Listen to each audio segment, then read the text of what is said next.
প্ৰাৰ্থনা জনাবলৈ মই আহ্বান জনাইছোঁ।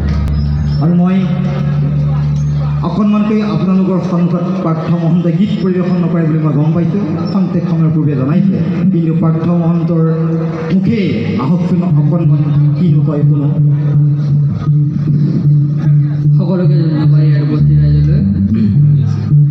আজি এই মঞ্চখনত থিয় সুবিধা পালোঁ অভিজিতা দাদা, অভিজিতাৰ কাৰণে আজি এইখনৰ সুবিধা পালোঁ আৰু সমূহ কমিটিৰ সদস্যবৃন্দলৈ ধন্যবাদ জ্ঞাপন কৰিলোঁ মোক এই মঞ্চটো আমন্ত্ৰণ জনোৱাৰ বাবে। আৰু কিনো ক'ম, বহুত শিকিবলৈ বাকী আছে, বহুত শিকি গৈছোঁ। আৰু মই দুটাকৈ গীত কৰিছিলোঁ, এটা গীত কৰিছিলোঁ যোৱা বছৰ চিটি কলেজ বুলি কথাবোৰ মোৰ নিজৰ, আৰু এবাৰ এটা গীত কৰিছিলোঁ ৰূপামণি বুলি। চাব ইউটিউব চেনেলতে পাব পাৰ্থপ্ৰতিম মহন্ত মিউজিকৰ প্ৰতি, চবেই চেনেলটো ছাবস্ক্ৰাইব কৰি দিব। ধন্যবাদ। পাৰ্থ মহন্তক মই ক'বলৈ বিচাৰিছোঁ, সাগৰ দেখিছা, দেখা নাই, শুনিছোঁ তথাপি, নীলিম সলিল ৰাশি আছে দূৰ দিগন্ত ব্যাপী।